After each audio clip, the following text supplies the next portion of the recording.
Hi, this is Alex McCauley, the writer and director of Don't Tell a Soul, and you're listening to the Don't Go Out There podcast.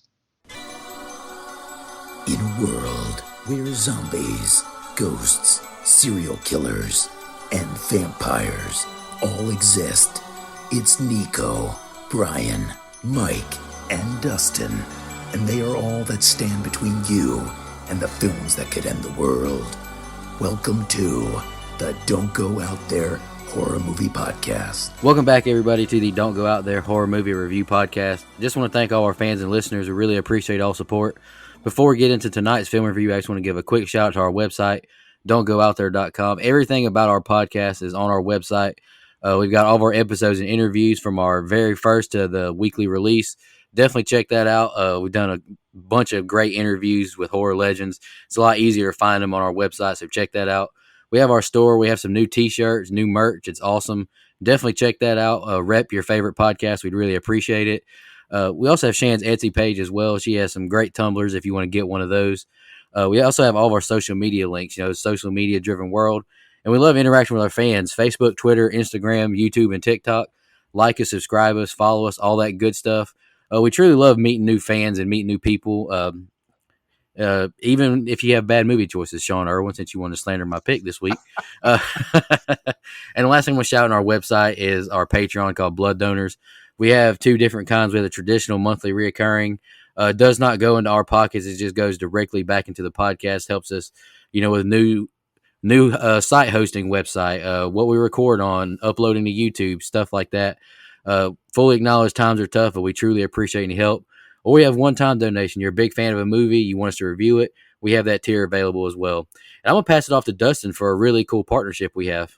When you think of classic 80s horror movies, you can't omit The Lost Boys and Poltergeist. These two movies revolutionized the genre with the unique storytelling and unparalleled cinematic direction.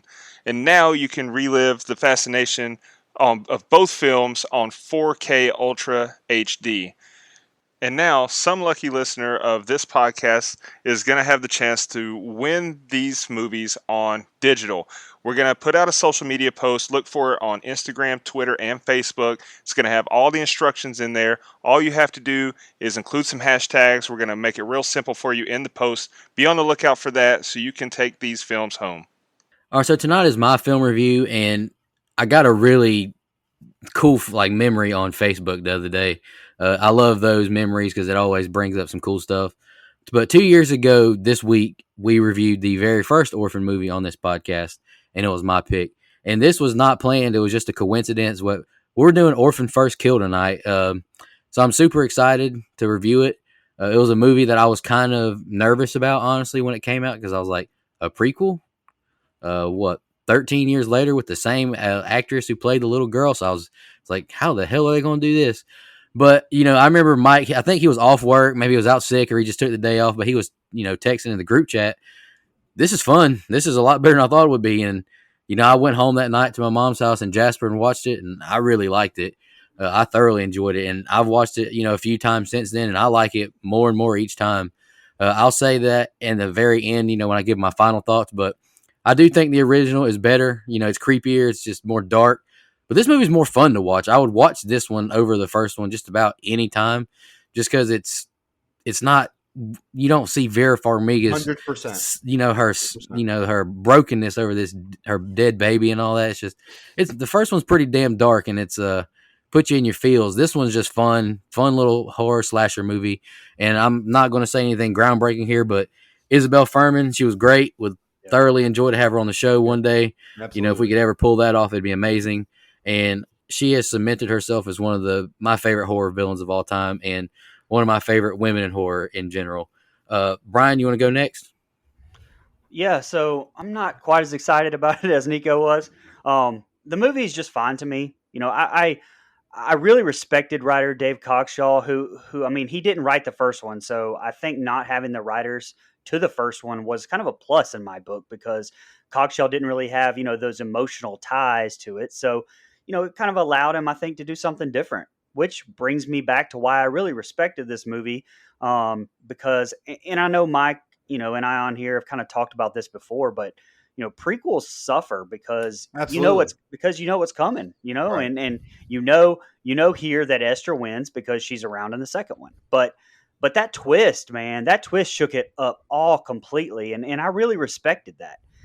It wasn't predictable, which I really liked. Now, the twist, in my opinion, was also the kind of biggest issue for me in this movie because, I'll just say it's because I think it made Esther the good guy in this situation, and I had mixed feelings on that. But we'll get into that. Overall, the rest of the movie I thought was good. The pacing was great, which made that runtime even better. I know Mike loved that. I think the de aging effects on Isabel Furman looked fantastic, as well as her acting, of course. And I may be the lone one here on this one, but I've always loved Julia Stiles ever since the Bourne franchise. So I personally think she's a welcome addition to the cast. I mean, she's no Vera Farmiga, but so yeah, I guess I said all that to say I liked it better than the first one. It's not a super fun watch for me personally. It's just okay. But I do have a question for y'all after Dustin goes. So go ahead, Mike. Yeah, man, I thoroughly enjoy this film. Like, I think this is a ton of fun. Yeah, you have to suspend your disbelief quite a bit, honestly. Look, Isabel Furman is great, and there are a lot of times in this movie where Esther looks like she's a young child, and then there's times where I'm like, not there. There's some long shots where they're clearly using a kid from far away, and then you get up close and it's Isabel Furman. That stuff doesn't bother me. To me, it kind of adds to the campiness, the fun of the film. I think Julia Stiles is phenomenal. Like, I honestly think upon first watch, and Nico, you may agree here, or you all may agree, her character in the first act of this film is kind of meh. Like, I didn't know how to take it. Like, I didn't know how to get with the performance. I was like, oh, she just feels like she's a little flat. She's not invested. And then the twist hits you and you're like, oh, this makes so much more sense now. So when you rewatch it, knowing the twist, it's even better, or it is to me. Like, oh, she's so cold, but she's cold for a reason. I think it adds layers to that character. Like Nico said, man, I think it's a fun film. A slasher, yeah. Like, it's way more of a, quote unquote slasher than the first one for sure. And all props to the first one. I rated that highly, and I love Vera Farmiga a lot. But I mean, this is just a different kind of movie that they were going for, and you kind of have to. It's 11 years later. You're getting the same actress who played her at 12 to try to play her again at 23 or whatever she was when they made the film. And so I think she did a great job. They didn't use any CG. According to them, no CG. That's according to them. Not on her. That's what they said in an interview. They said, we didn't use any on her. They used makeup, but they didn't use any CG. That's what they said. If you found something different, then that's fine. But yeah, I saw that they did a little bit, but it was very little. So I guess it's kind of conflicting on that. I guess it just depends on what you read there. Yeah, that's fine. I mean, either way, they still do. I mean, it's not like it's, big time or anything. I mean, they didn't do what The Irishman did, which was annoying. I won't get into my problems with that movie, but it's a great fucking movie. I didn't say it wasn't a great movie. All 7 hours of it. I was going to say, that's my biggest problem with the movie. I'm surprised you watched it all. Oh, buddy. How many days did it take you? One sitting. Oh. One sitting. Okay. I did it. I've only done it once, but I did, in fact, do it, and it is a great film, but god damn, it's long. This movie's not long, which I think hurts the first movie, because I think it's too long. It's almost 2 hours and 20 minutes. This one's an hour and a half. It breezes by. I love the character depth we get, and I like that we don't get what's a quote-unquote an origin story here. You don't really get that. You just get what happens leading up to the prior film. Like, you don't get Esther when she, she's 30-something years old here. You don't get Esther as a baby or a kid. You don't get, your Joker origin story. You get just Esther before she met Vera Farmiga and family. So there's a lot of good here. It's not that it's a perfect movie. It's not. There's some times I have a hard time suspending my disbelief, but all that being said, really fun watch, man. I just think it's so much more enjoyable than the first one, but the first one is, to me, objectively a better film. Yeah, I can agree with that. So you want to talk about like a 180 from last week's movie, and I don't mean the quality necessarily. What I mean is That is so true.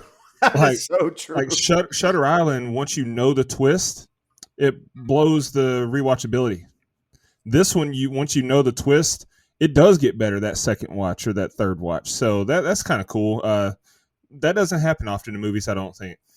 Now that the good stuff's out of the way, I do have my issues with it, though. I mean, yeah, this movie was filmed in 2020, so it was 11 years after the original was released.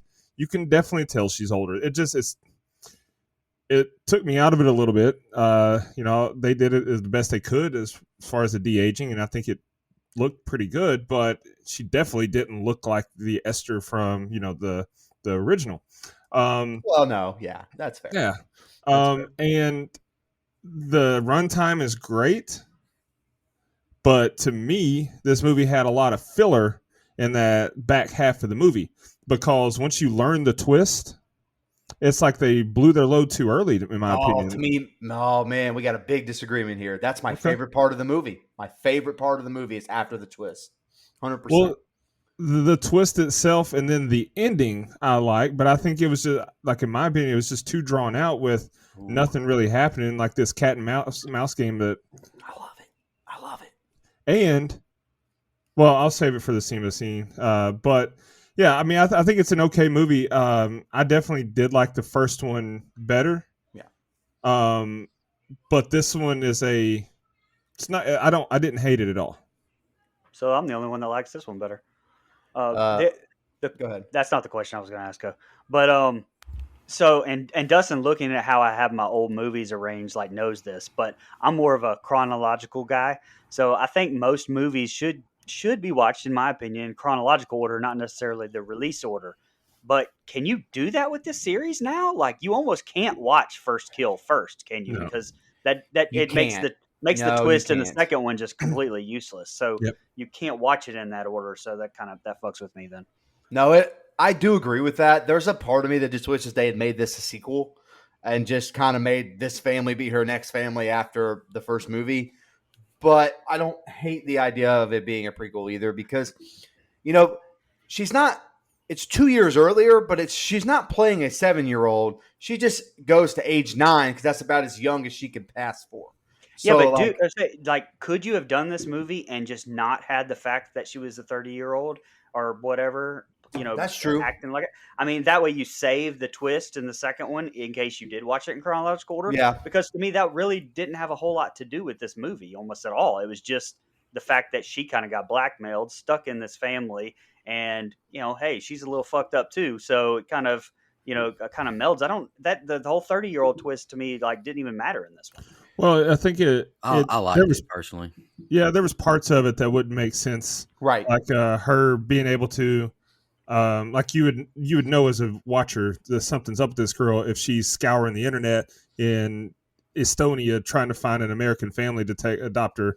When she just hops behind the wheel of the truck and starts driving and smoking, ripping cigs. Like, there's parts of it that's just like, Well, I know, but I mean, if you just didn't say it and okay, maybe you can think, okay, there's something fucked up with this girl, but you don't find out what's fucked up with the girl until the next one. That would have made her even more fucked up when she's trying to hit on Alan on the roof at the end of the movie. Then, you don't. To me, you didn't need that either. So, so you would have to. You would have to take that part out of the movie. Come on, get it. And by the way, God damn it. By the way, I will say this movie is significantly less creepy with that kind of stuff, because when you go back and watch the first one and she's kind of like kissing the dad's neck and stuff, that's a 12-year-old. That's a 12-year-old. And I'm uncomfortable. She's an adult, and I feel like if there is another movie, which rumor says movie made a lot of money, probably getting a follow-up. Just saying, did well. Just thought I'd throw that out there. Like a follow-up prequel or like follow-up to the first movie. Follow-up to the first movie. Don't know how they're going to retcon that kill. Interested to see.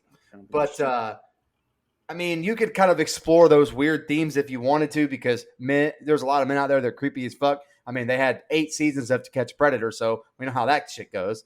But it's not supposed to be funny. It's not supposed to be funny, but it is true. It's true. And so this movie was significantly less creepy to me in that way, where I'm like, okay, she used to be a kid playing an adult that was playing a kid.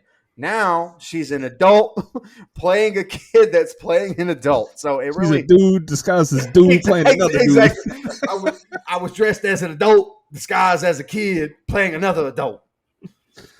Oh, I don't know, this movie kind of felt like a black comedy, kind of like Ready or Not to me. I like that. I mean, I feel you're not that scared, but it's just fun. But what I was just going to say is, Brian, I think I do like the reveal. You know, because when Julia Stiles gives her that little speech whenever after she kills the detective, I like that she knows that she's a 30-year-old escaped convict. I love that because I just love the battle between the two ladies in this. It's like one, you know, they're both fucked up, and it's just right. the battle of wits, and I really enjoyed that, honestly. Right. And go ahead, Mike. You want to say something? I got one more thing. Honestly, just to piggyback off you, I completely agree. And it wasn't that I'm like staunchly against what Dustin said. I understand his point that it goes a little long in the tooth, but the back and forth battle between Julia Stiles and Isabel Furman, I think, is fucking awesome. I love that they're just doing everything with so much hate and pettiness. I mean, that rat going down the garbage disposal is a reflection of my mental health right now. Hit me right in the gut. Yeah, I get it. I get that. It's just like it didn't advance any storyline. It was. We know how this is going to play out. Like, that's fair. You know, No, I feel you. The only thing I was going to say is it's pretty fitting that, like y'all mentioned, Shutter Island last week.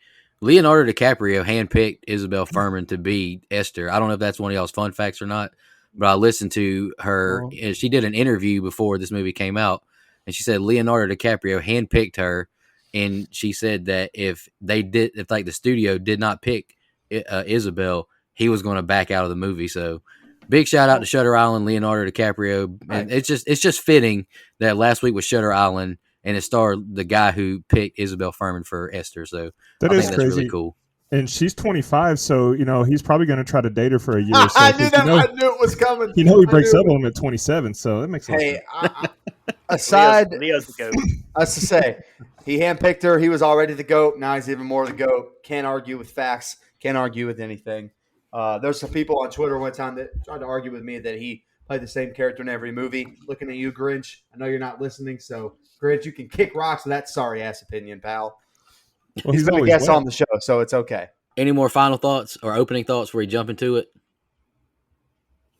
All right. And I'll just say, you know, I mean, I did love the movie, but a big complaint, and I know Mike had the same complaint with Scream 4. The movie looks like crap. It looks like somebody put a fingerprint on the damn lens like or something. Shit.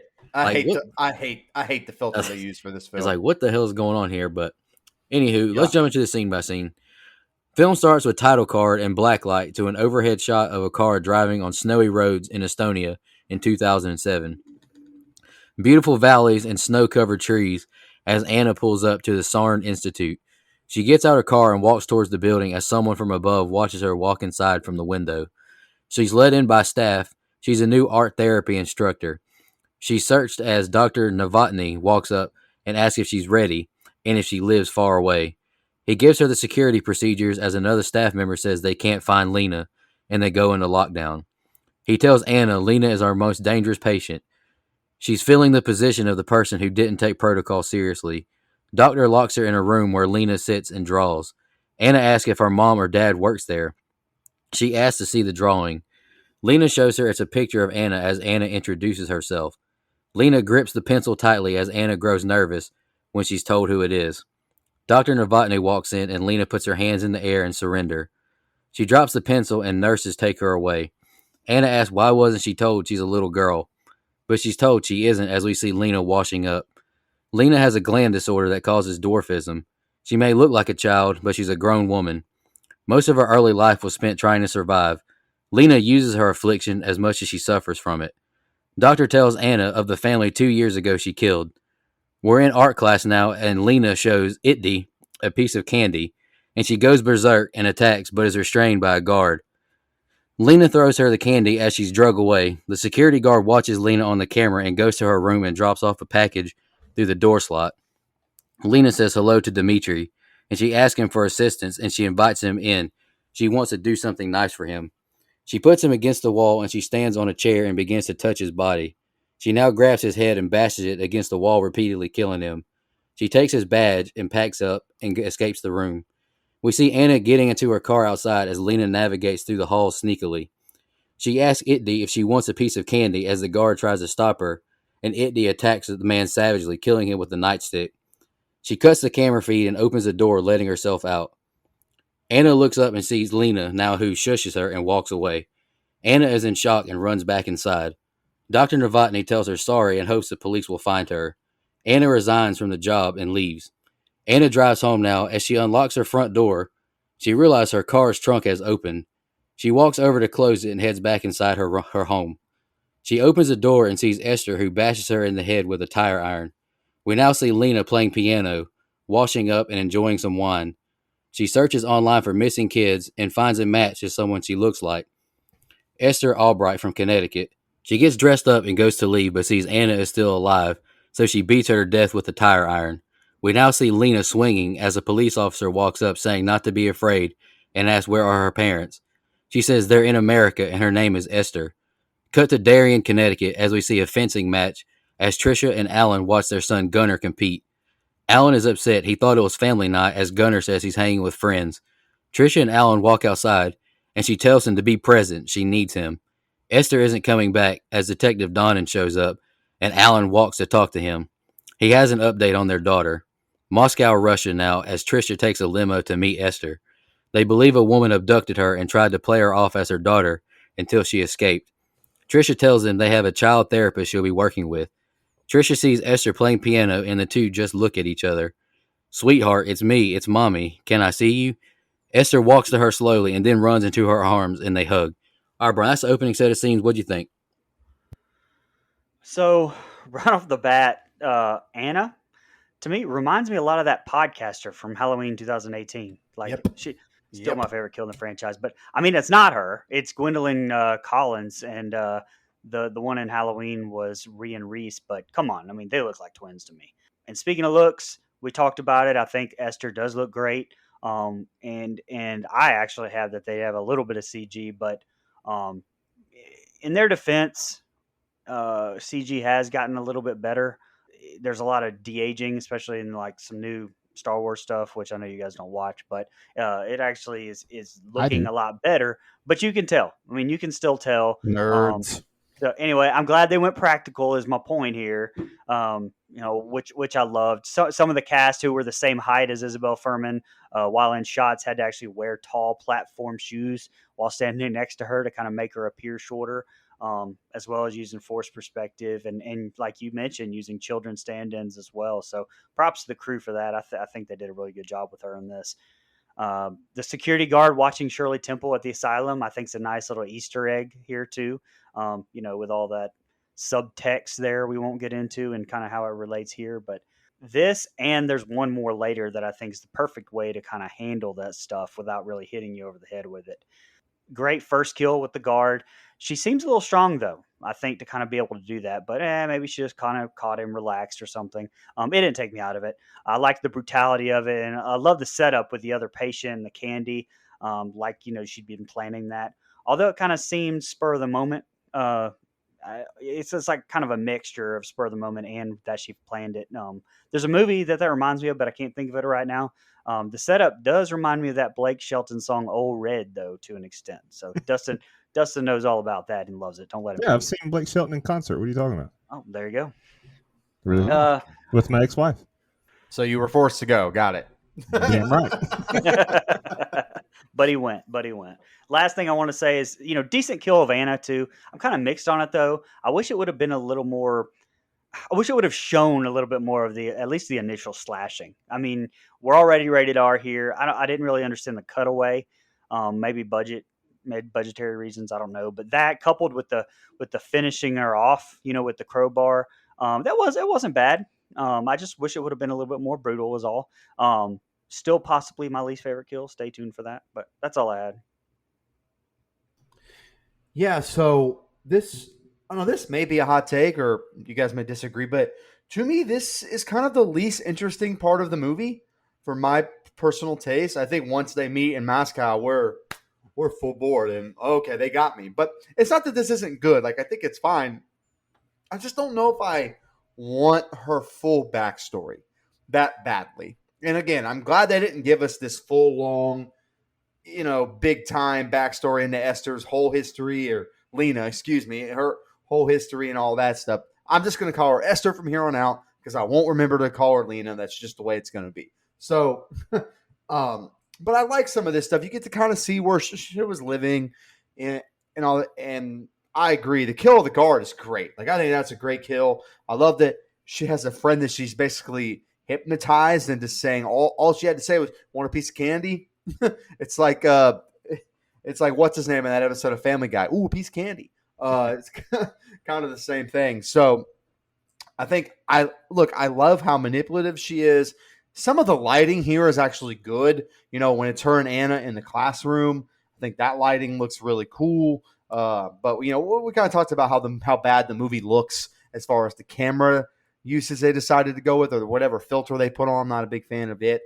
It doesn't quite show up here because it's kind of dark and snowy and stuff. But once we get later in the film, it reminds me a lot of Scream 4.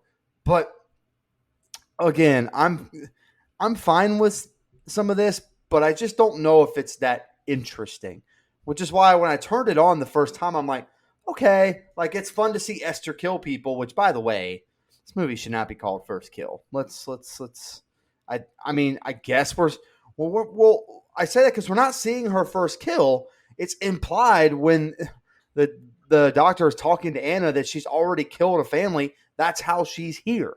So it's not her first kill. That's Jason takes a boat ride. Don't get me started. But don't look at me, Dustin. It's okay. I didn't slander the movie, just the title. See, man, I'm baby steps, growth. Call that growth. But anyway, look, this is good. But once they meet in Moscow, which, by the way, there's something off about this family from the very beginning. The minute you get into, seeing Gunnar the son fence, and I'll say I feel bad for the dad because you can clearly see he's distraught. He's not right.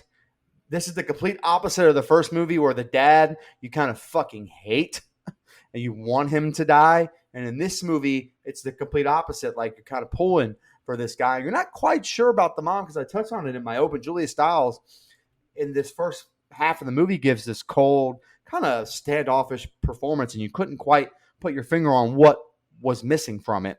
Knowing the twist, it makes it even better. But to me, pretty good set of scenes, but it gets really, really interesting the minute that they meet in Moscow, which, by the way, they've got some Dustin Franklin money out here taking a private jet all the way to Russia. Shit. So anyway, we get a beautiful scenery here with the snow and a good score to open us. I really like that. The way it was shot and everything really reminded me of Stanley Kubrick Open. Just beautiful, beautiful. So I know Brian was all the way in already. I hate when movies do this. They would not be speaking English here. Don't make it convenient for the viewer. Make it authentic. Give us fucking subtitles. They're in Estonia or Russia or wherever the fuck. That's fair. Don't give us English. Hey, what TV show was that did that recently? The one about the nuclear plant that exploded. Chernobyl. Yeah. I was like, so not only are you speaking English, but you're all British. Got it. Yeah. It's like, I don't know. I would rather, I want authenticity in what I watch. So I don't mind reading some damn subtitles. Hell, I watch the movies with subtitles on anyway when I'm really trying to pay attention. So yeah, anyway. Another thing, maybe if it wasn't so fucking poorly lit in there, they could have seen her in the room that they put Anna in. Place should probably fix that in the future. If you got security protocol going on, alarms flashing, red lights and everything, maybe don't cut the main lights because, she could be anywhere, especially when she's so small. We see Lena here, and she's clearly a lot older than in the prior film. So immediately I'm like, it's understandable. Like I said, it was shot 11 years after the original, but damn, it's just that's the problem with prequels, in my opinion. I just takes me out of it. Homeboy here, the guard, he is a pervert. This is what happens when you think with the wrong head. He knew better than to go in that damn room. So, absolutely. But I mean, I get it, but damn. I also am attracted to women that pose a physical threat to my well-being, so I completely understand that aspect of it. But I'll be damned if I let a girl smash my head into the wall until I'm dead. I don't think that's why he's attracted to her. Just throwing that out there. Oh, no. But I'm talking about him just saying fuck it and going in there with someone he knows is a killer. That's yeah. fair. That's fair. Yeah. That's fair. I get that. But yeah, that kill though, Brian, you said it didn't take you out of it. It did me. There's no damn way. I don't care if he was relaxed. You get the first smash in, but the first smash ain't going to kill you. It's just going to give you a little concussion. And then you fight her off. She's half your size. No. And then, come on, Anna. You see her outside your car. You get in your car, you turn the windshield wipers on, you see her standing right there, and then you just get out and you go inside and you don't lock the doors behind you. Like, you deserve whatever happens to you at that point. You know that she's dangerous. They've warned you, and you just go inside, quit this job after a couple hours on the scene, and then you go back and you don't even check your damn car to see if this fucking killer lunatic is in your car. Oh, boy. I do like the montage that we get once we get back to Anna's place, with her playing the piano in the blood-soaked clothes and like blood smeared all over her body. Like, that really drives home how crazy she is. I thought that was a very nice touch.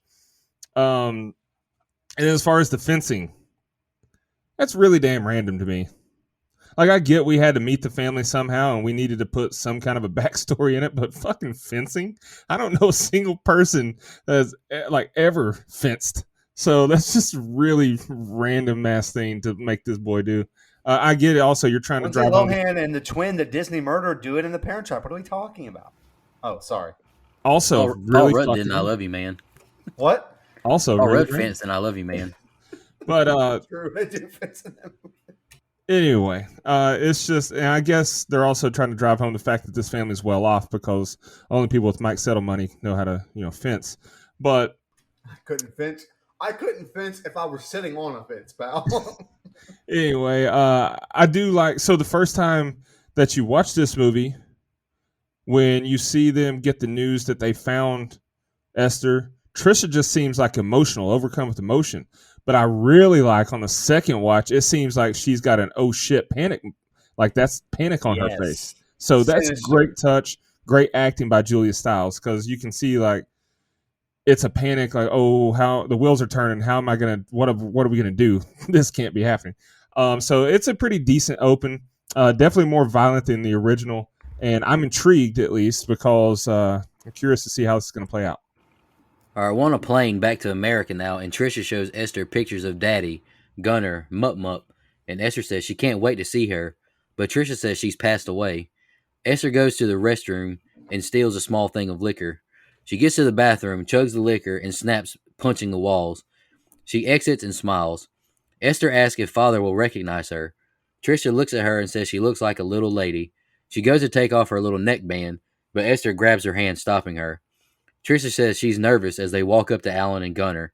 Alan hugs her tightly. He says, I always knew. Esther and Gunner have an awkward greeting as they hug. Alan says, let's go home. They pull up to this beautiful house, and Esther just keeps looking around in awe. Welcome home, Esther. Trisha tells her they left her room exactly as it was. Esther tells him she likes painting, and Alan wants to paint with her in his studio. Trisha tells her she's going to see Dr. Seeger tomorrow. Esther turns on a record and gets situated. Esther and Trisha get to Dr. Seeger's office, and Esther watches the parrot. Welcome home, Dr. Seeger tells her. Esther says she's not ready to tell her parents what happened. Esther now asks Sydney the parrot if she wants to play. Dr. Seeger sends Esther out and calls for Trisha to come into her office. Esther goes to the receptionist and chats with her and knocks her drink over. The receptionist exits the room, and Esther listens in on Trisha's conversation. Dr. Seeger says she has an accent now. She's in far better shape than she expected, and she's noticed some inconsistencies. We hear Esther yell as she blames a young boy of ripping her dress. They leave, and Esther catches Detective Don spying on her. They make it back home, and Gunner's friends are being jerks to Esther. They drive off, and Alan asks if she's okay and invites her to the studio. She's in awe of the studio, and he shows her how he layers his art with a black light. She now sees a board with drawings of her and newspaper articles of her missing. She says she wants to draw him. Trisha watches the two as she's on the phone talking about the gala. Esther says she's finished, and he's really impressed by her drawing. He walks off as she rubs his lips on the painting and presses it to her own lips. We see Esther wrapping her body, and Trisha walks in her room and grabs her diary. Esther says it's private and asks why didn't she knock. Esther finds a diary from the real Esther and picks up on her tendencies. She hides her diary now. We're at dinner and Alan asks of how talented Esther is drawing. Gunnar is shocked and says it's impressive. She calls Trisha Mummy and she looks shocked. Doorbell rings. It's Detective Donnan. Donnan says he stopped by to say welcome home, and Esther grabs her glass and asks to be excused. Donnan says she did vanish from our little town. It remains a concern. He says Dr. Seeger is open to a group discussion, but Esther walks back in and says tomorrow is Mommy's gala. She sits down and Donnan says, you forgot to fill your glass. He says, welcome home again, and she says, you already said that. Donnan leaves, and it's nighttime now, and Esther is packing up, ready to make a run. She finds a mouse in the vent, saying, sorry, you live here. Esther is outside, about to be gone, but sees the black lights on in the studio and Alan working. She stops and realizes she wants Alan as she smiles. She turns around and goes back to the home. She tells the mouse, I think I'll stay here for a while. All right, Brian, that's the next set of scenes I got. What'd you think?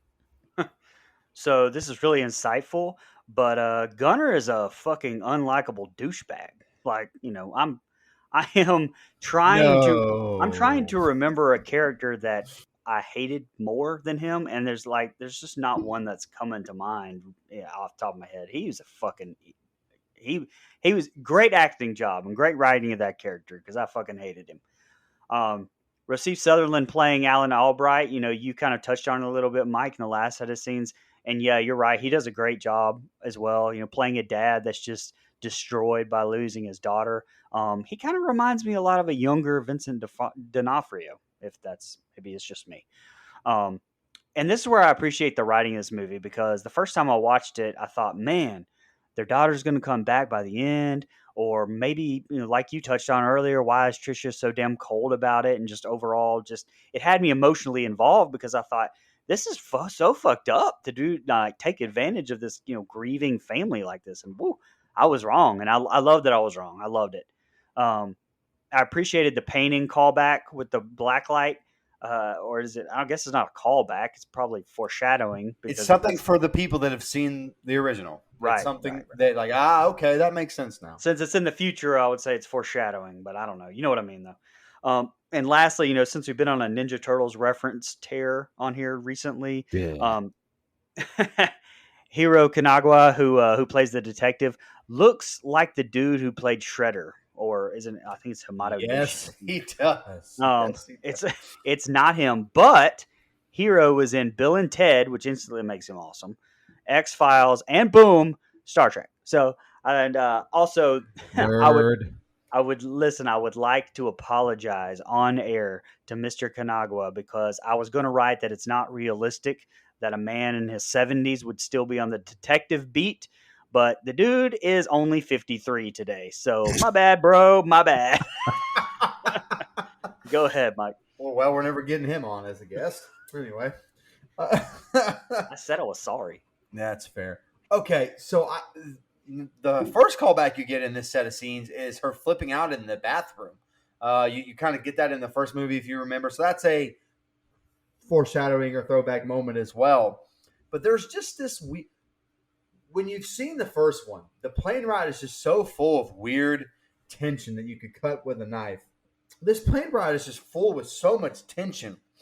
And you kind of, again, it's one of the things you can't put your finger on, but as someone who has seen the first movie, that's a grown woman. So, but that's not the tension to me. The tension is coming from Trisha. And again, I think it would be a weird thing to kind of like, you thought your kid was missing, even though we know now that she knows she's dead.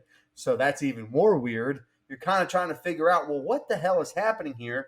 She's dead. I threw her down this hole. So, that going back on a rewatch is just so interesting to see the facial expressions that they both bring to this awkward, tension-filled place.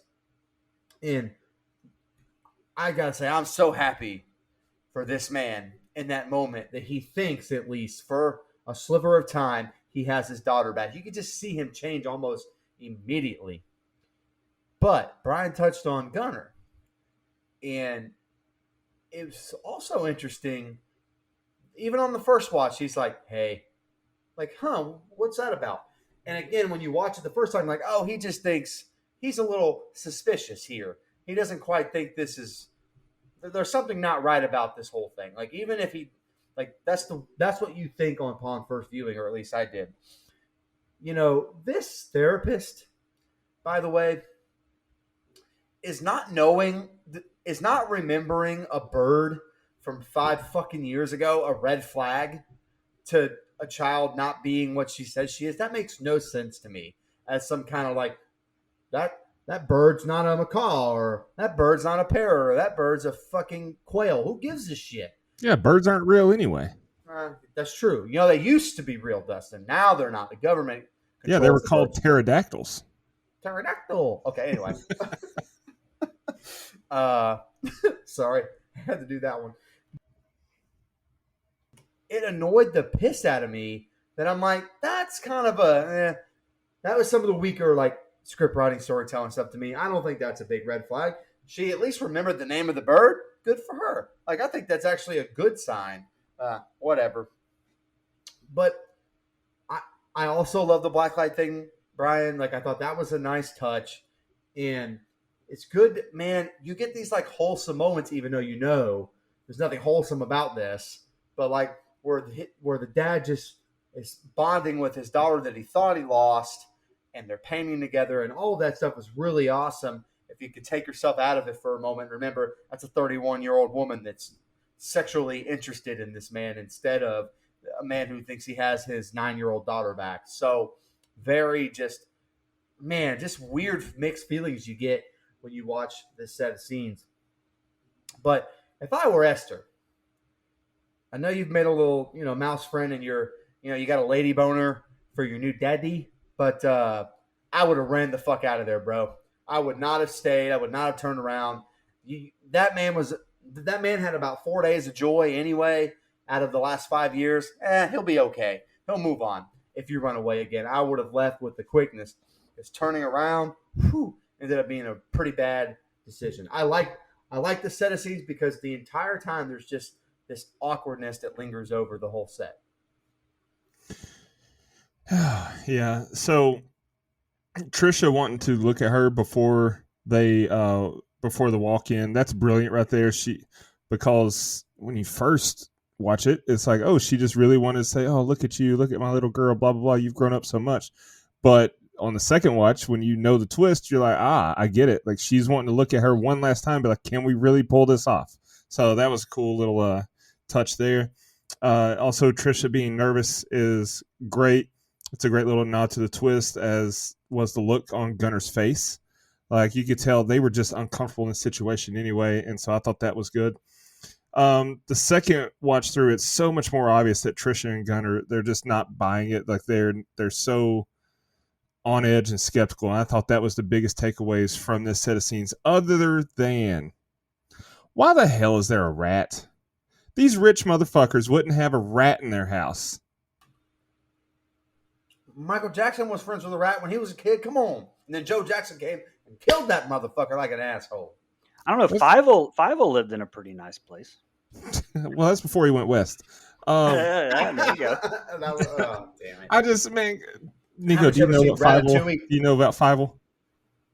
I have no idea who Fievel is. That's a deep cut. Like, not a lot of people, I feel like. What is that? American Tail, and then you had Fievel Goes West. There's a cartoon from like early 90s, right? Maybe 92. Don Bluth animation. You're welcome. It was like Land Before Time days. The days of I knew Land Before Time. I never heard of that. Also, Don Bluth animation. It's about mice. I about said mouses. Anyway, but yeah, just it's such a random fucking thing that this rat is in this house and carrying the damn bubonic plague around these rich folk. I ain't buying it. Like it annoyed the shit out of me. But overall, I mean, I'm not gonna beat a dead horse with what you guys have said about this set of scenes. This is a good set of scenes to build and get us where we're going.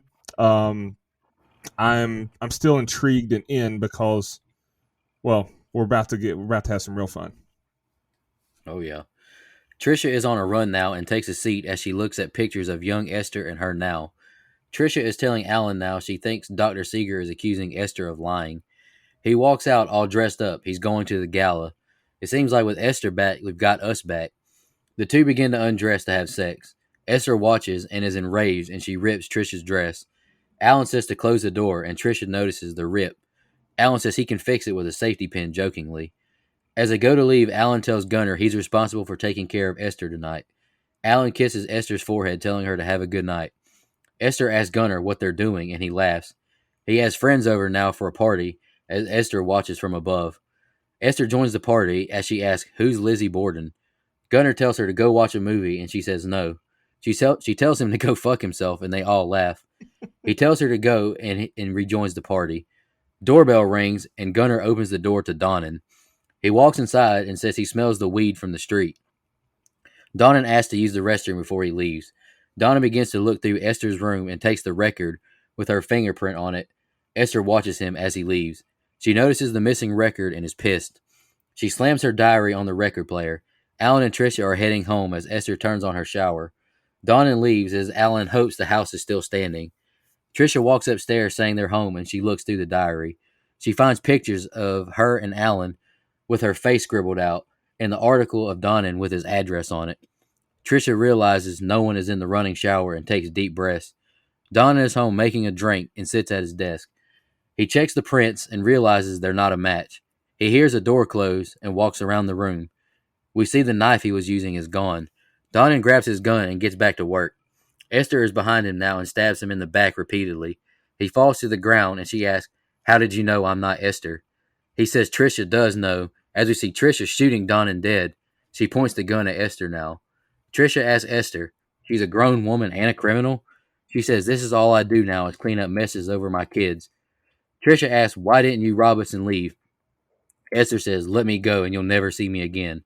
We can't have Esther disappear again, can we? Tricia now reveals Gunnar killed Esther, the real one, in an accident. A mother protects her family no matter what. If you think I'm going to let some psycho dwarf ruin my family. We now see Esther and Tricia disposing of Donnan's body, and we find out Alan doesn't know what really happened to Esther. The only thing worse than a dead child is a missing child. And I will actually agree with that. Even though I'm not a father, I would agree with that. The not knowing is terrifying. You chose this role. Now you're going to play it, she tells Esther. Tricia says you play the role or you get shipped back to Estonia. The two make it back home and Alan hugs her. Gunnar and Tricia are talking now. She reveals the truth of Esther to him. She's a psychopath living in our home. When the time is right, we'll end it, she tells him. Esther watches Tricia at the fire, and she walks over to the mouse in the vent and grabs it. Gunnar and Alan practice with his crossbow. That's just random. Kind of unnecessary little scene. Today, Esther and Tricia meet with Dr. Seeger for group therapy. Dr. Seeger has them speak on memories they all share together. Back home, and Tricia says friends are coming over to meet you. Esther is a lady, and Tricia brings in a bunch of new clothes for her. What else can you do besides paint? She impresses the crowd with some piano playing. Esther tells the people she missed her family. She goes to the bathroom, and Gunnar appears from the dark and says he knows that she's 30. This is my dead sister's room, not yours. I'm done pretending you belong here. You don't. This is my family, not yours. We will have an understanding. I fucking own you, and she smacks him twice. One call, and you're back in that gulag. This is America. People like me matter. See you later, freak, as he leaves. All right, Brian, that's the next set of scenes. What do you think? Mike's over here laughing about that gulag line. Dude, Julia Stiles' dialogue in this set of scenes is fucking awesome. Okay, so way back in podcast lore, way back on episode 72, we famously discussed the first kitchen scene in the first Orphan movie. To an extent, argued about them getting it on in the kitchen with the kids home. You know, this is a lot. I can't believe Dustin's the one with the couth. That blows my mind. Listen, this is a lot less blatant, in my opinion, than that one. I mean, look, this is a private bedroom, albeit the door's open. Yeah. But I still feel the same way I did. Fuck them kids. Get it on That's when right. you can and where you can. Take your ass back in your bedroom. What I'm talking about. Don't be coming out here with mom and dad. Don't worry about the noises you hear. Chopping. I'm chopping zucchini for dinner. Fuck out of here. Lizzie Borden reference was the other Easter egg that I kind of referred to earlier, where that comes up here. I love it in the relation, like that Shirley Temple one, where you weren't hit over the head with it. And I didn't notice until my second viewing though that throwaway line in the car when they come up from the party when we're having we get some foreshadowing on the burning of the house down. Albeit I'll have a little problem with the burning of the house at the end, but we'll get into it. And then, of course, the twist, slow golf clap to the writer for this one. Again, I do have one sidebar question, though. I mean, what was Esther's plan to begin with, actually? Like, was she just finally going to just hang out here since it's rich and, the life and live out her life in wealth? Or was her plan to kill the mom and try to bang her dad?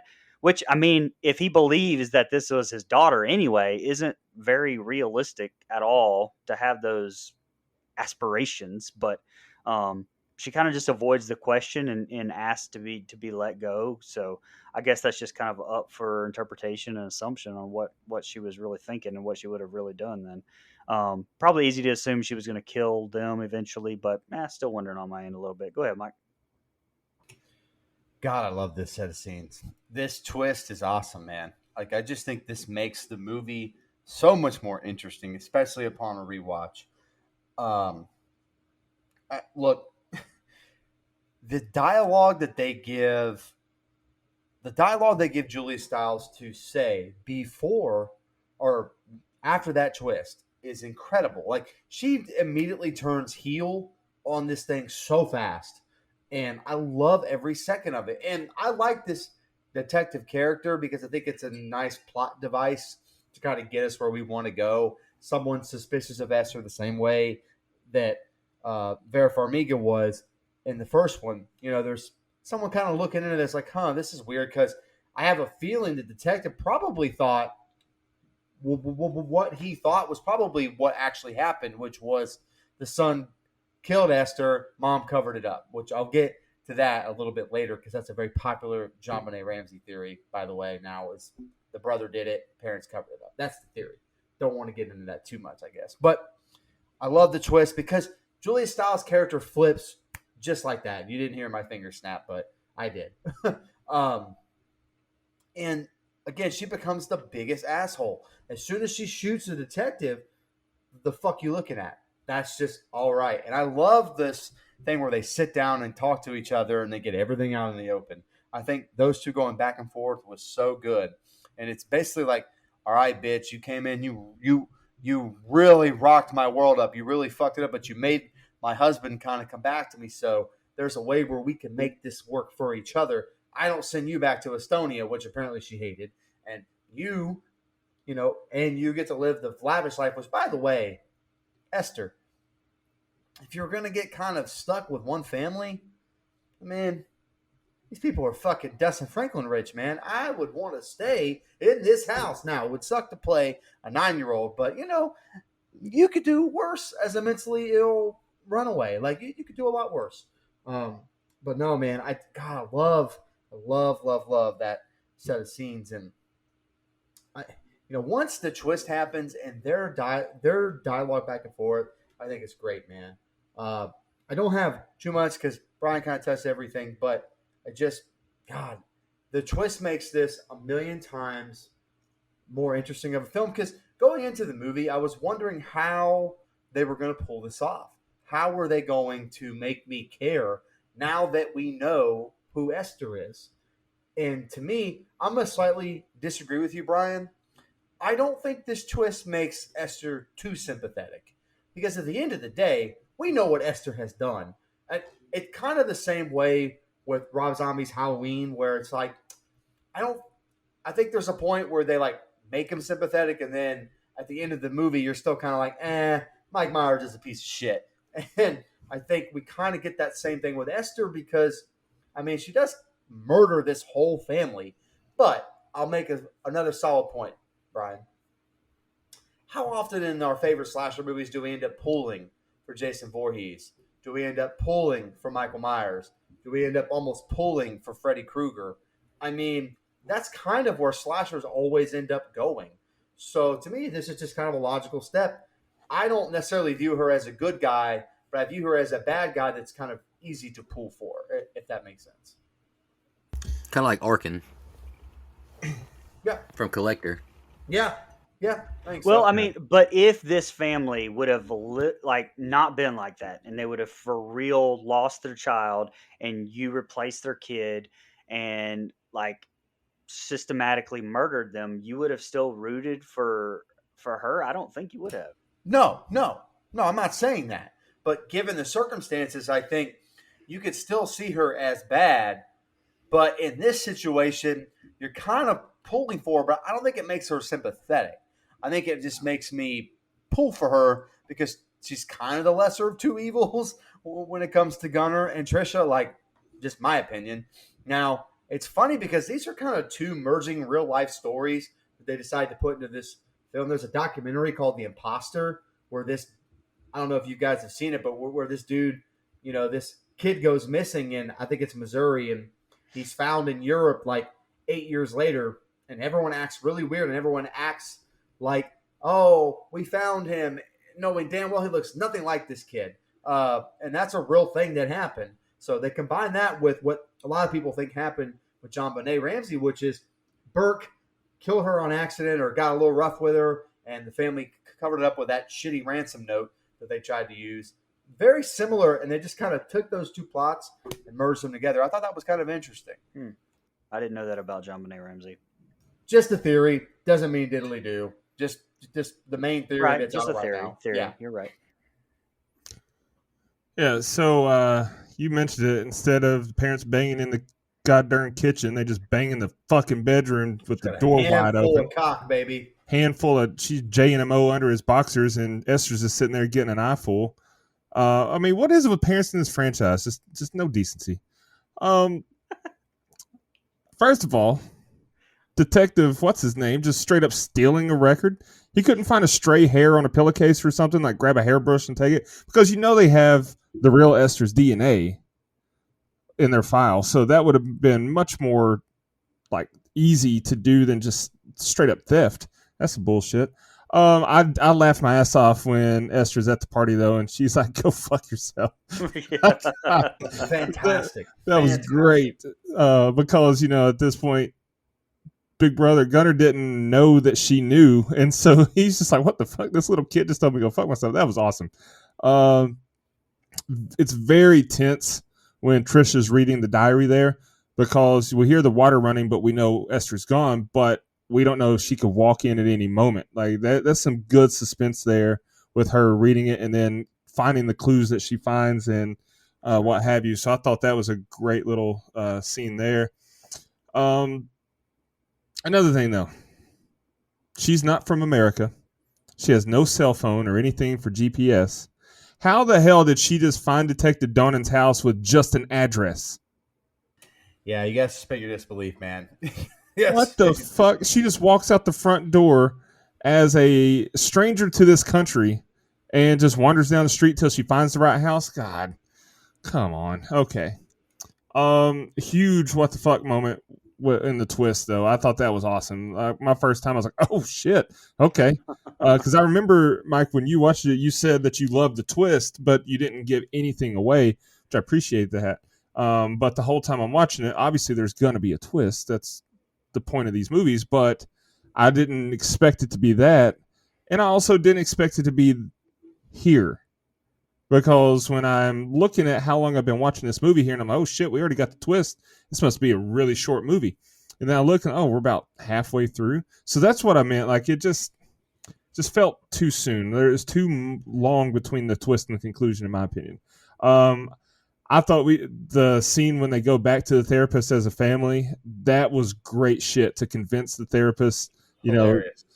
She had rehearsed all these. Remember, he fell off the horse and had the shit in his teeth or whatever the fuck she said. That was some great acting within the acting there by Lena, Esther, whatever you want to call her. And the last thing I've got on this set of scenes is that Gunnar is a straight up sociopath. I feel the least sadness or, the least bad about his death than anyone else's death in this movie, because the way he just talks to Lena here about his dead sister. It's like he has no remorse for the fact that he's the reason she's dead, and the real Esther's dead. It's like, man, what a piece of shit this kid is. But overall, this is definitely my favorite set of scenes in the movie. And yeah, it was just very well done. Really quick, I touched on some of the dialogue they gave Julia Stiles. Lines like, "We came over on the fucking Mayflower. We matter." I love that. Is straight up professional wrestling heel 101, man.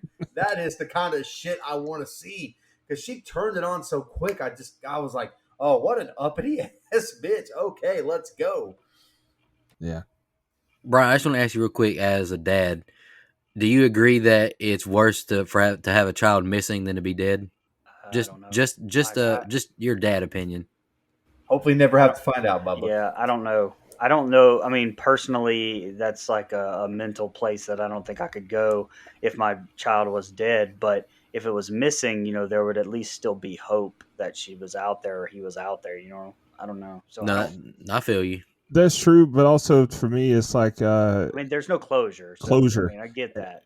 Obviously, I don't have kids, but about a decade so ago, dog ran away, never found it ever, and he was older anyway, and so we all suspect that like he just went off to die, right? But just never found a body or nothing. And that was he was such a good dog. His name was Duke, and so that was tormenting, like not having that closure, like what happened to Duke, So you named him after Mike Elko's football team. Good for you.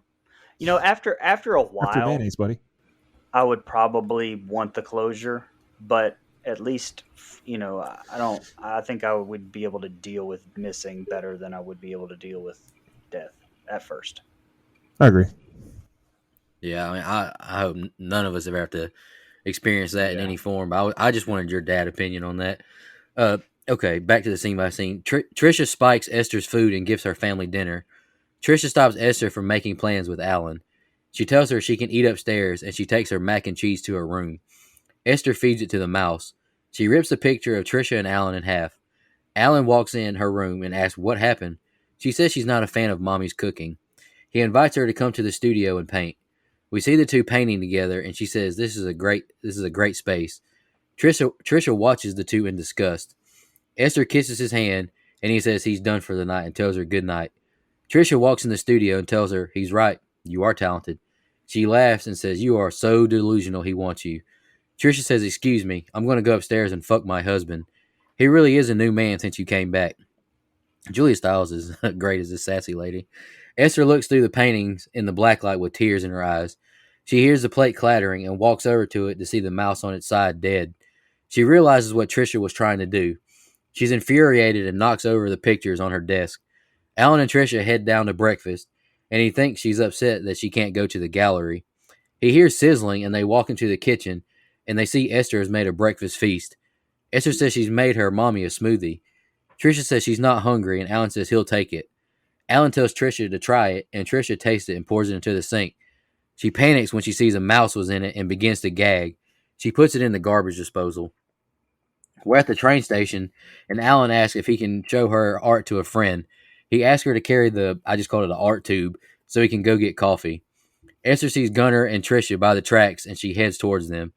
She walks behind them with the tube sideways to try and push them in front of the train, but a man grabs her saying, watch where you're going. Alan walks up and boards the train, and Esther begs to go, but maybe next time. Trisha asks, you think you can kill me? Our arrangement is fucking over. Esther goes to make a run, and she and Trisha squabble. The purse goes flying, and Esther grabs the pepper spray and sprays Gunnar in the eyes. He yells in pain, and Trisha chases after Esther, who gets in the car and shoots her a bird and drives away. Trisha calls the police as Esther turns on Maniac, puts on some shades, and lights a cigarette. The cops pull her over. She asks the officer if she was speeding, but the cop calls her Esther. Gunnar and Trisha are home now, and Gunnar complains of the pain in his eyes. Officer Leahy says they've gotten Esther, and they've informed Alan as well. And the next set of scenes are the ending. Go ahead, Brian. Okay, so I have a few problems here.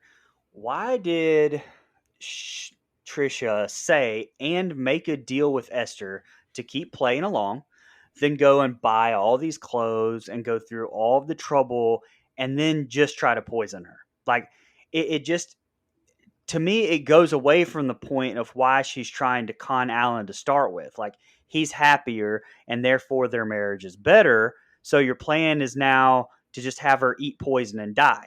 Like, okay, hold on, Mike, just a second. But by the end of the scene, I understand, because as she's watching, she watches them paint and, like, has that confrontation with Esther about her man and sees what's happening.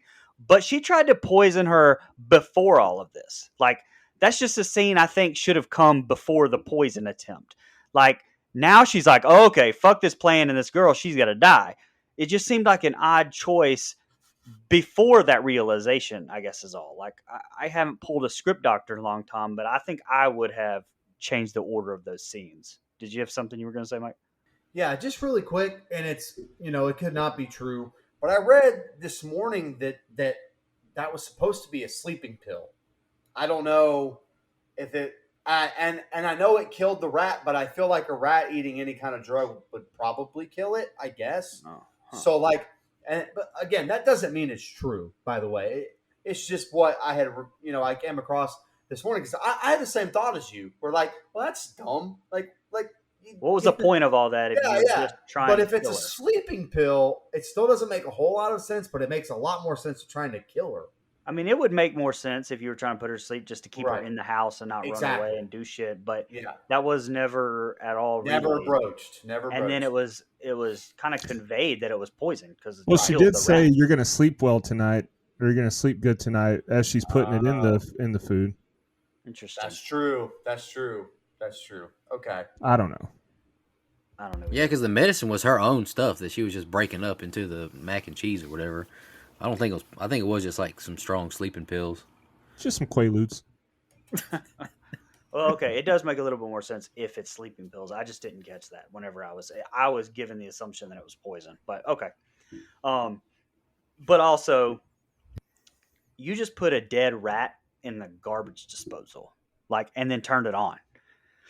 Not only would that have smelled like absolutely fucking terrible all throughout the room, but like there would have been just shit flying and spattering up everywhere too.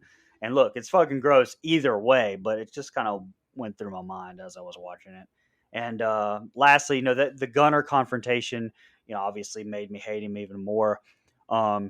Again, he's a bitch, which kind of ties into the subway scene. I really would have loved to have seen Esther kill Gunner right there. Like, I think it would have been so damn awesome. I think. And okay, this is my other issue with the movie is the character traits of Trisha. She isn't realistic to me, and that's why, Mike, when you were bringing up the Benet Ramsey thing, because I wrote here, like, if my oldest son had killed my daughter, like, obviously I'd be broken beyond belief. I wouldn't be, in no way would it cross my mind to cover up for my son. And I just don't see that a normal parent would do that. Like, I don't know. I guess they would have just explained that better. I think that the way they should have done it is, so here we go. Script doctoring number 2. Have it been her stepdaughter or something. Like, to me, it would have at least given a little bit more understanding as to why she's so cold and dismissive about losing her daughter. Because to me, it just rubs me the wrong way. Like, you wouldn't be like that if that was your daughter. Like, so I don't know. Anyway, go ahead, Mike. Okay. So I just love this battle of wits. I touched on it in my open, but I love the back and forth here that you get between Trisha and Esther. Like, here's Trisha making this apparently bad because her husband doesn't like it, neither do the kids, but making this really nice lamb dinner that's fancy and well cooked and all that stuff. And then she, just to be an asshole, gives Esther this macaroni and hot dogs cut up in it. That's so fucking awesome. I love that. It's such a, such a see you next Tuesday move there. I don't like the words. I'm not going to say it. But that, God almighty, man. You don't have to do that. You've changed. Motherfucker, you won't let two people fuck in a kitchen. I don't want to hear that shit. The kills in this movie were mean. I'll spell it, but I won't say the word cunt. What the hell's going on with you, man? You've changed. You won't even let two parents fuck in their own kitchen that they paid for. That's because CPS would do that. Or would allow that. Hold on a minute. What kills were mean in this movie? Not in this movie. You said it like 2 episodes ago. You said, I don't know, the kills kind of felt mean. Well, I want my kills to be a little bit more fun. That's all. You've changed. This is an intervention. Oh, shit. I do like more fun kills, by the way. Just throwing that out there. Okay. Anyway. But no, I just love this battle of wits going back and forth. Back on track here.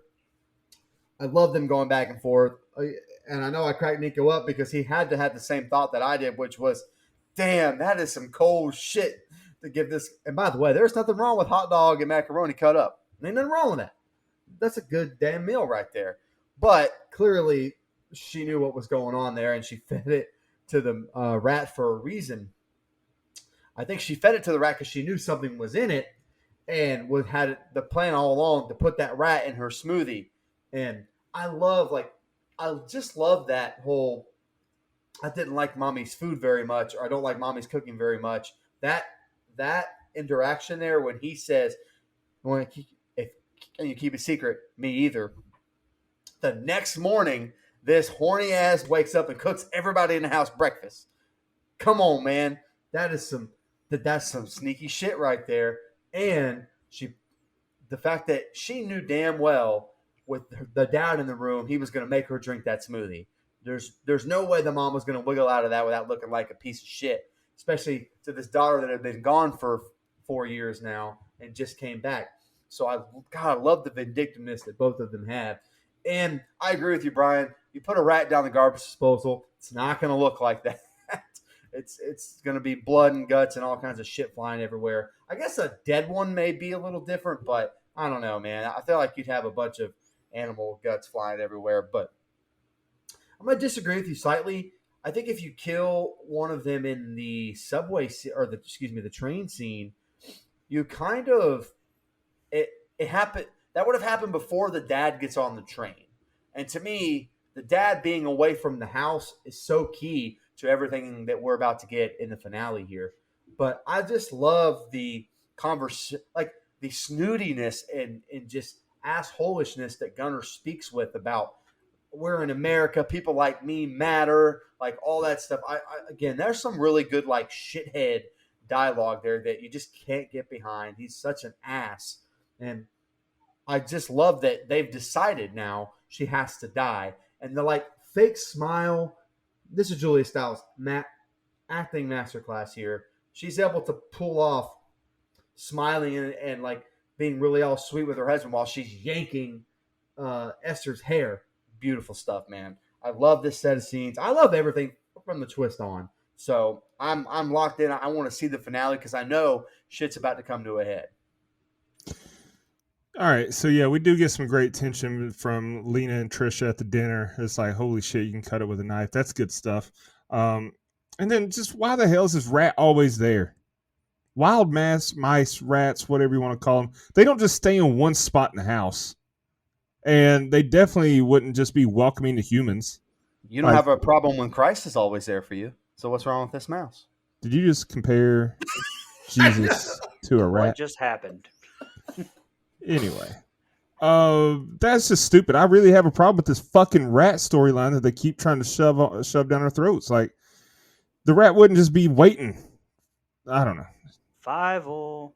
Yeah, you're right. This is as good as a cartoon meant for kids. So, it's very petty stuff here from Trisha, like calling her a mutant grifter, saying she's gonna go upstairs and fuck her husband. It's like, sheesh, lady. That's mutant grifter is my new favorite insult. I'm using it. That's some good stuff there. The struggle that's going on in a public place and not one person checking to see if everything's all right. Like, they weren't the only people in this bus station or whatever the hell it was, and they're struggling. Dude's getting maced, and no one's just that's the level of mind your business that I think more people should have take. Like, that's almost too much though. Like, when you see a physical struggle between what appears to be a small child, she looks like she's being abducted, and then she runs away. Like, maybe that's when it's okay to not mind your business. But anyway,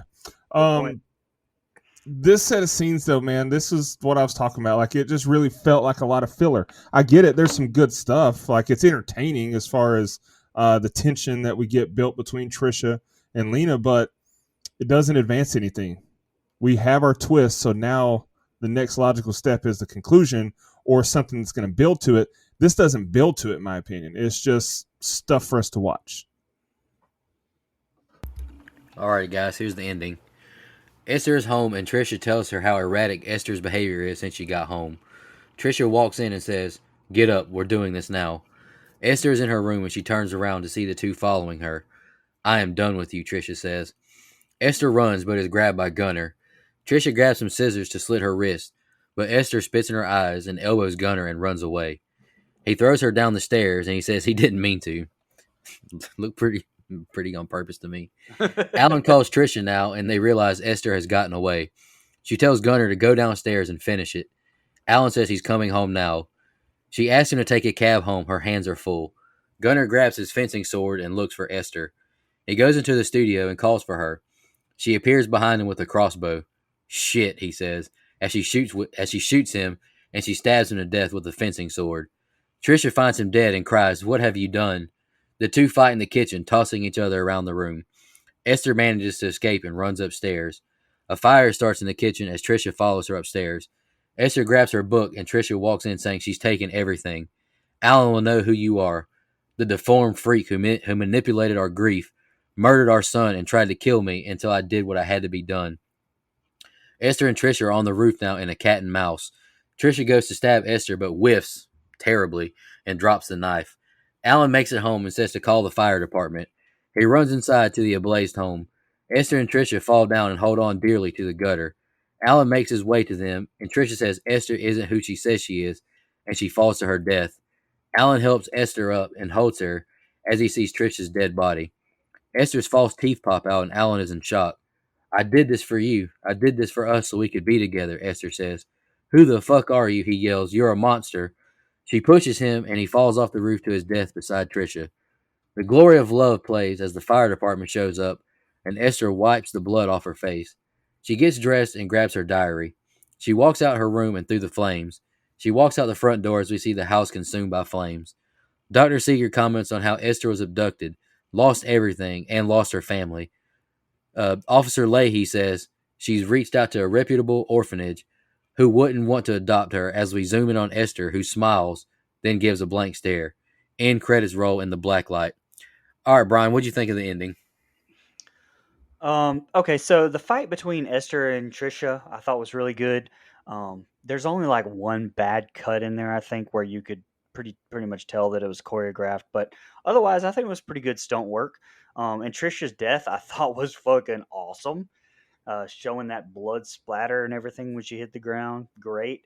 I kind of wanted to find out, or I kind of wanted him to find out that his wife killed the daughter, and for him to kind of do her in a little bit. I don't know.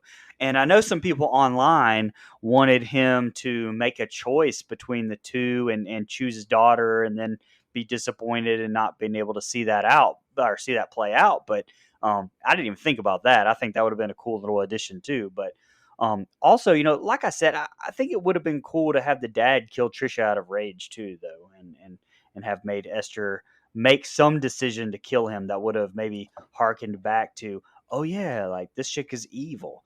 Because again, like I kind of just made, I know we don't agree on it, but I just feel like that she was made too much to be like the kind of the hero here. The fire though, I did have, I know I said I was going to come back to it. So here we are. I thought it was super unrealistic. Like it looked kind of awful.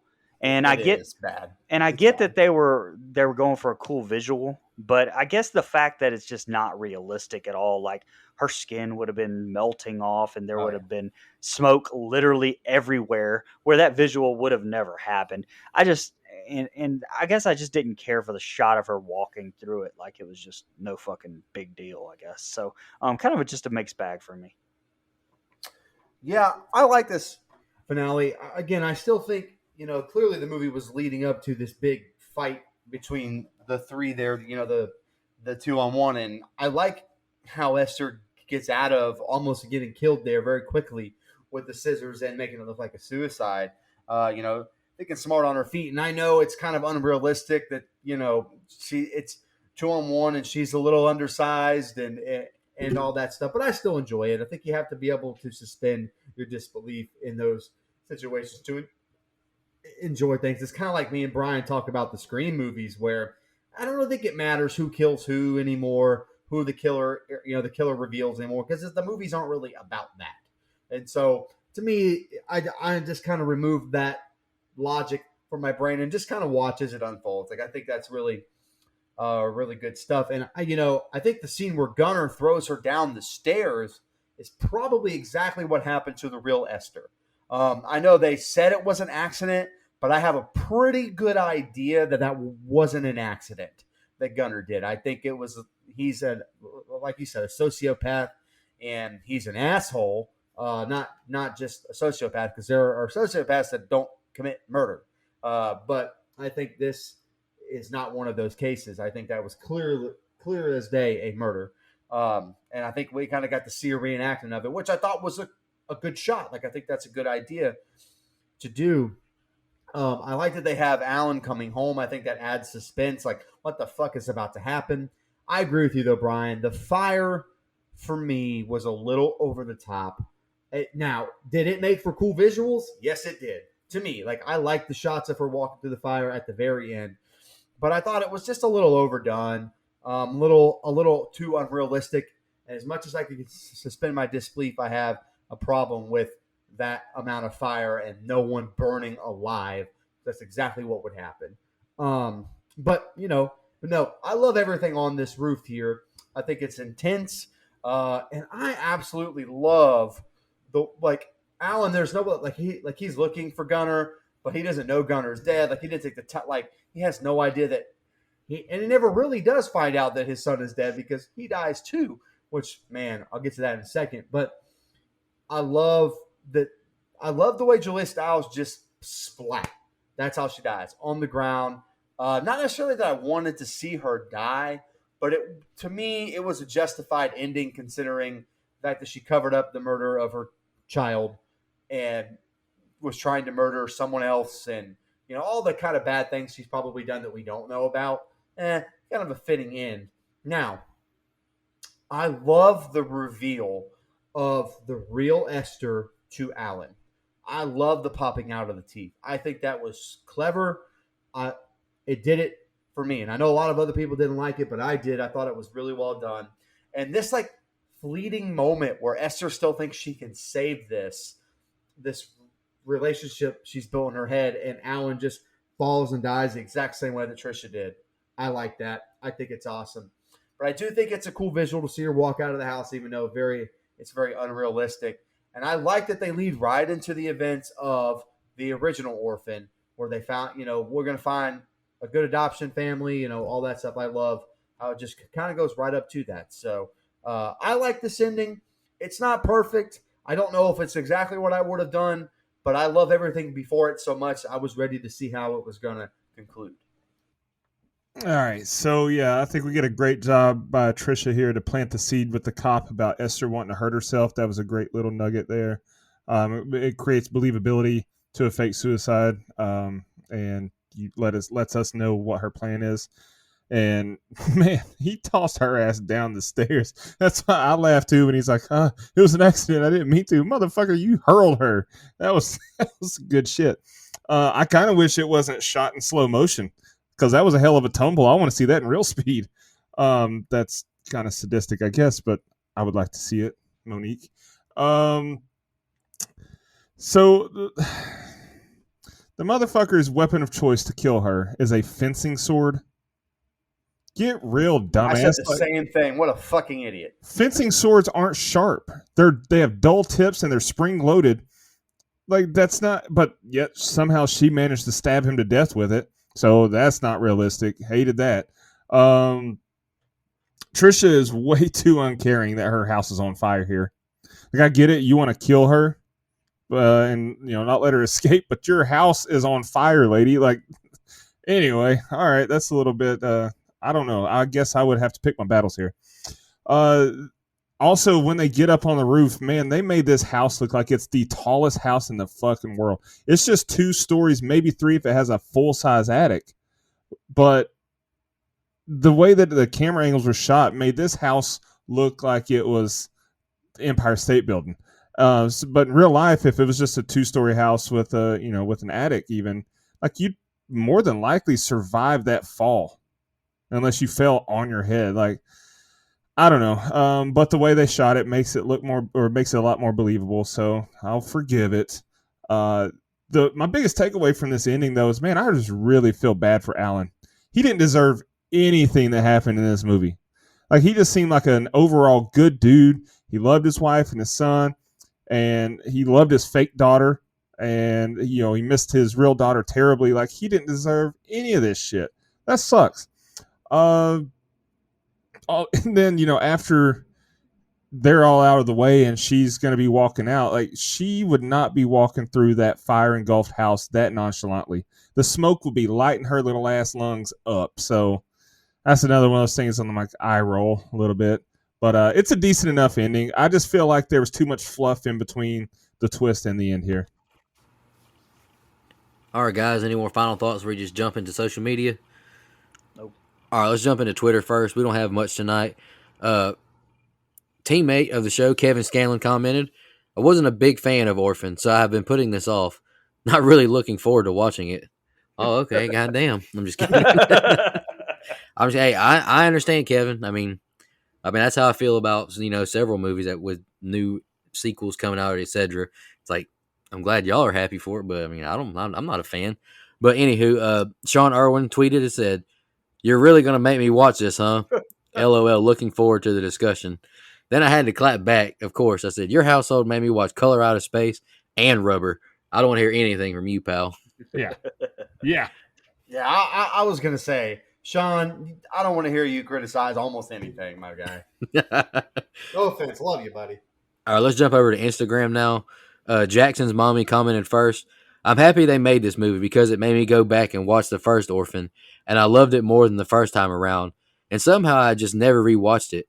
I ended up liking the first one so much better, but going to watch this again, maybe it'll grow on me, with a laughing emoji. Okay. Queen is Elizabeth 717 commented, what did you guys think about the twist in this film? I enjoyed the movie, but almost wish it would have been longer for more character development from everyone. Seemed a little rushed. I can see that, but I'm fine with the way they executed everything. See, I was gonna say, no, I love the runtime. I love the runtime. Yeah. Okay. So I can get behind that. I'm fine with the amount of character development we got, but maybe if you keep the runtime the same, slide the twist to the later, one of the back end acts there, and just give us more of that building where they start to pick up on each other's games, but they don't come out and say it. Like maybe then I wouldn't feel how I felt about there being too much fluff and filler. So I can get behind that.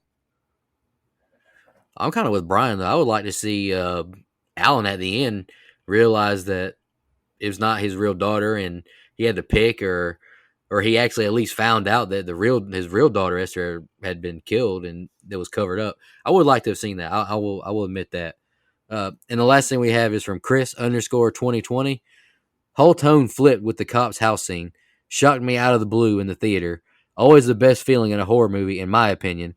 Looking at you, Barbarian 2022. I have not seen Barbarian, but I've heard good things about it. I remember when I went and watched Nope, I texted you guys from the theater. I was like, man, I just saw a preview for a movie called Barbarian. It looks pretty cool. So I haven't seen it yet either, but I'm looking forward to it. Yeah, I'm definitely going to check that one out. That's the last of our social media comments and questions. We can just jump into fun facts real quick. I'll go first. I only have one. Brian, Dustin, you can go next. This is from IMDb, and it says, warning, spoilers. This is the second movie with Julia Stiles where she has a deranged child and falls off a high-story structure in her home. The first was The Omen, 2006, which is a piece of shit. That movie's awful. Unlike The Omen, the fall kills Stiles in this movie. All right. So, I've just got a couple here. So, first of all, we already talked about that one, how she was digitally de-aged to make her appear blah, blah, blah, younger. Okay. The other one I have is not necessarily a fun fact. It's more of a goof. So in Orphan 2009, when they speak of the fire that she survives, they refer to the family as the Sullivans. But in this movie, the family's last name is the Albrights. So that was kind of... Is there another fire? Is that where the third movie's going to be? It's an in-between Orphan 2009? Yeah, only thing I can think of. Wasn't the family that they escaped? Didn't she escape? She escaped from another family before she got put into the home. Wasn't that the? Maybe that's the one they were talking about. I'd have to go rewatch it again because I remember the doctor telling about how the family that she had killed another family or something.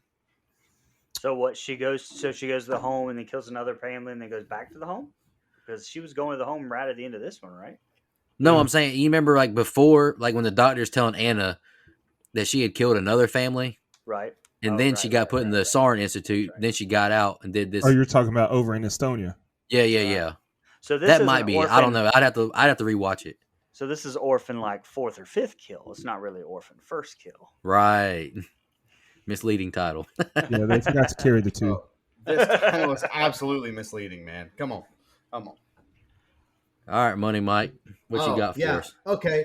So this movie was made for roughly around $482,000. Wow. And supposedly, well, that's what I found. I don't know. Like it took me to a couple different numbers, but I kind of smushed them all together and came up with $482,000. It's believable. That came from. Oh, that's a shitty site, so that's probably wrong. But whatever.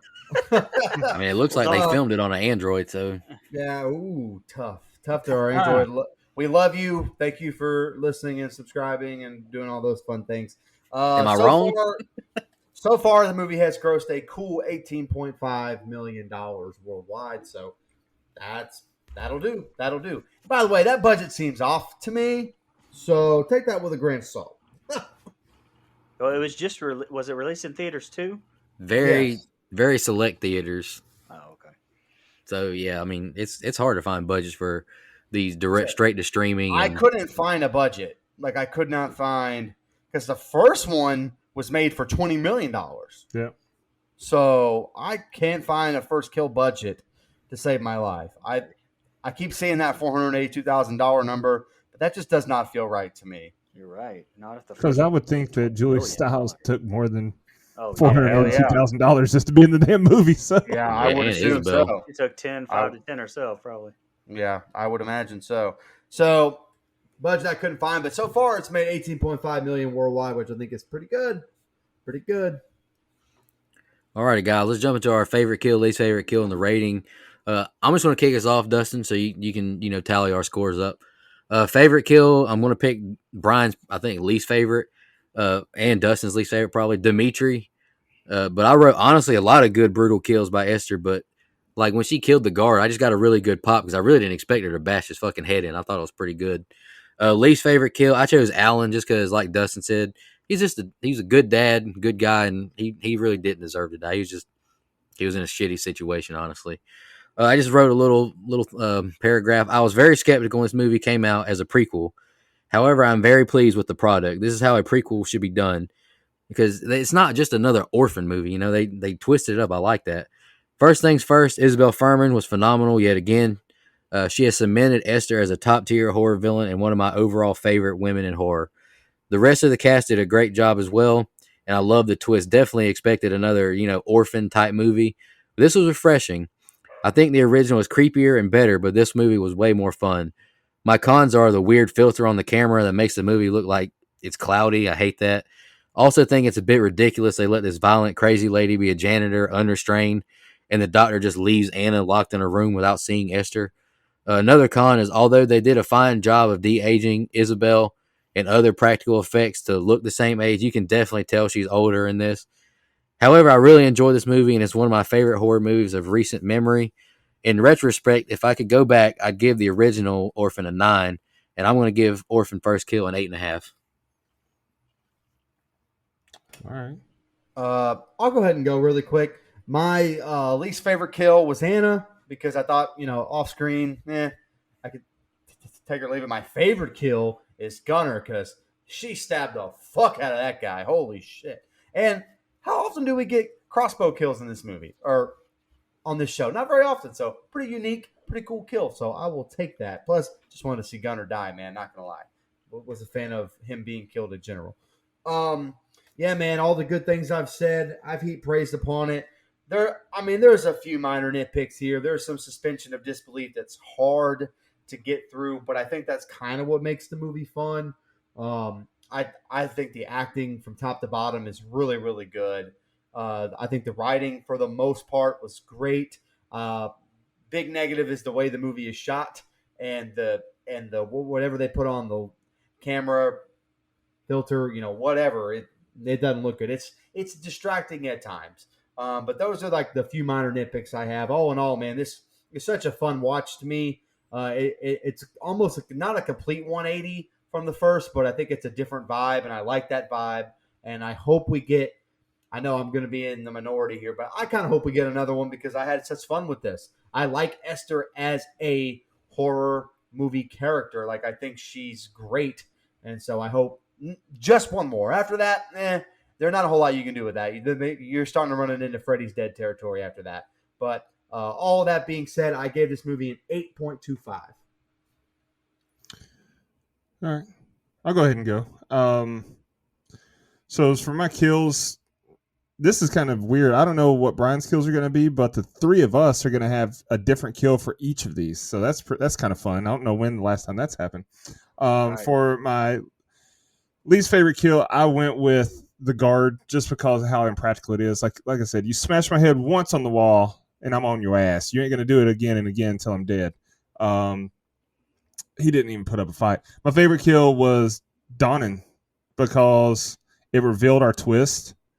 And like there was a lot of shock factor to it, but also it was pretty brutal. Like her stabbing him in the back like that, and then he gets shot. Like that was pretty cool.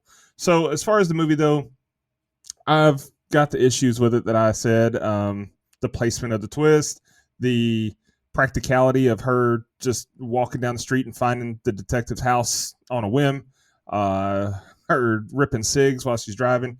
Because we have no indication that.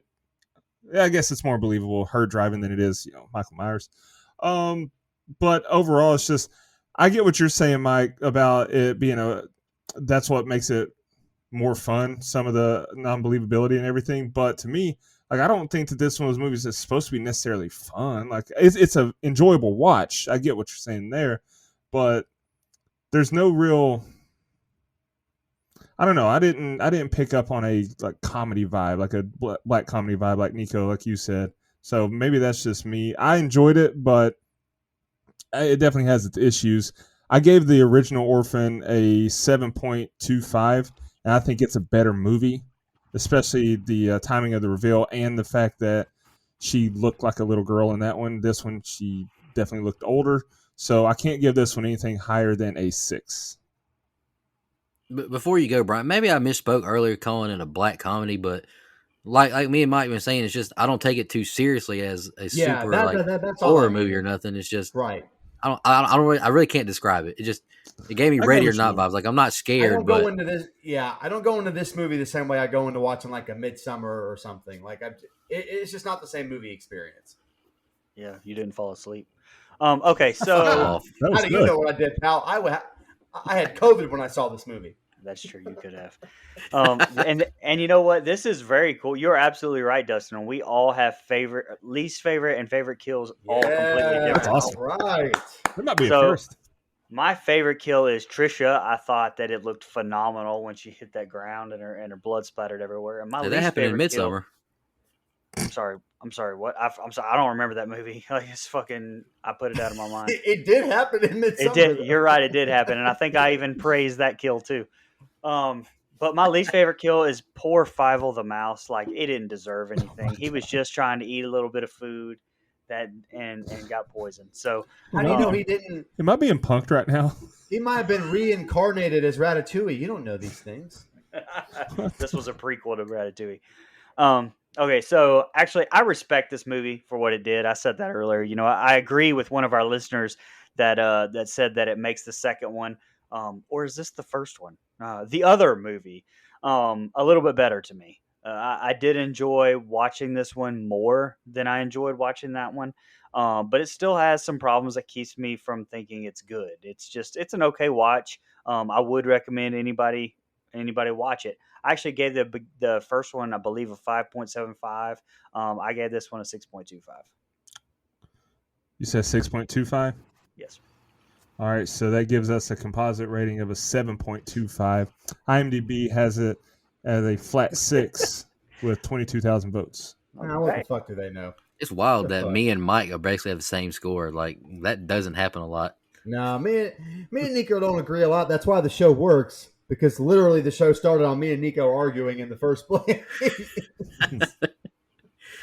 All right, before we wrap this up, I just want to shout out one more thing. I watched a YouTube video earlier just talking about this movie, and I just want to kind of quote what he said. It's just, I really like this movie just because Esther really is a great slasher, and she's a great slasher who is a great actor as well. She's not just a guy in a suit and a mask walking around. You know what I'm saying? She has to balance a lot of things, and I just find it so impressive that she was a 11, 12-year-old girl playing a 3-year-old woman, and now she's a 23-year-old woman playing a 30 or a little girl now. I just find her, she's such a great actress, and I just give her big props. And I remember on Twitter, me and Mike both said that she's our favorite female horror villain, and I mean, she's right up there with Annie Wilkes. I love her. I think she's great. Her and Annie Wilkes tied to the top for sure. Absolutely. I just want to thank my fellow co-hosts for reviewing this one with me. We were just really busy when this one first came out, so we couldn't do like a bonus review, something like that when it first came out. But I think it was good that we let some things settle, knock out some business. But it was a blast. I had a great time reviewing this movie. Let's shout out our blood donors, and Dustin can announce his pick for next week. Just want to thank all of our blood donors. Really appreciate y'all. Y'all really do help us out. It means a lot to us that you donate financially, because times are tough right now. Our camper level reoccurring are Clayton J, Nina, Michelle Mirza, Andrew Ferguson, Carrie Adams, the Horror Movie Crew podcast, Alex Seligson, Eric Doolittle, and Sean Irwin. Our camp council reoccurring are Hunter Nelson, Dennis Kennedy, Edwin Hernandez Gunn, Joe Swinford, Jennifer Davis from the Too Close to Home podcast, Heather Smith, Kyla Denise, all the way from Australia, and Adrian Aiello. We really appreciate y'all. And our final guide donors that we have 2 film reviews to do for are Christian Cunningham and Matt Sears. Just want to thank y'all so much. We really appreciate y'all's contributions. Dustin, announce your pick for next week, brother. Yeah, honestly, I forgot that next week was my pick. But so I'm excited about next week, man, because last year, about this time, it was September of last year, Steve from Blue's Clues made a reappearance via Twitter saying, so about that time I went to college. And it was a very emotional moment. Like, it was like, holy shit, this is cool that he's back in character and explaining why he went off on the show, blah, blah, blah. That sent me down a rabbit hole. So I just start looking up, what's this guy been up to, man? Like, he was a big part. I didn't watch Blue's Clues, but my little sister did. So I obviously was familiar with him and the show because I was 4 years older. But I was like, what's this guy been up to? So I start looking. I'm like, oh, holy shit, he's been in some movies. And I look at one of them that says it's horror. I'm like, okay, we're doing this. It's called Nether Beast Incorporated. And this movie I watched it once, and I was like, man, this is a fun-ass movie. We're reviewing it. It's got a good cast. It's got Steve Burns. It's got Daryl Hammond, Jason Mewes from Scream 3, or... Jay and Silent Bob. Come on, man. What? I was about to say. Judd Nelson. I mean, it's got a really good cast. And like I said, I enjoyed the hell out of this movie. And so I've been saying it for a year now. I'm going to pick it. And I'm finally doing it. Hey, looking forward to it. I've never seen it. I've never even heard of it. And I'm willing to bet no one else has ever seen it or heard it either. I'm excited. Yep. This is one I've never seen. It's free on Prime. Very hard to do. Nice. Well, we appreciate free. that. I don't have to use the numbers in Alphabet movie site, so here we go. Just want to thank all our fans and listeners. Really appreciate all the support. You guys are awesome. I'm looking forward to. We're getting close to October. Yeah, that's our month. Looking forward to it. It's going to be a great month. Can't wait to put all these Paranormal Activity movies at the front. Oh my! Hey, bad. y'all, don't forget to share and like that post and be entered to win those 2 digital Yes. copies that Dustin was talking about earlier. Absolutely. Yeah. That's awesome. They reached out to us for that. That's right. One more time, thank y'all, our fans and listeners. Really appreciate y'all, and y'all have a good one. Just want to remind everybody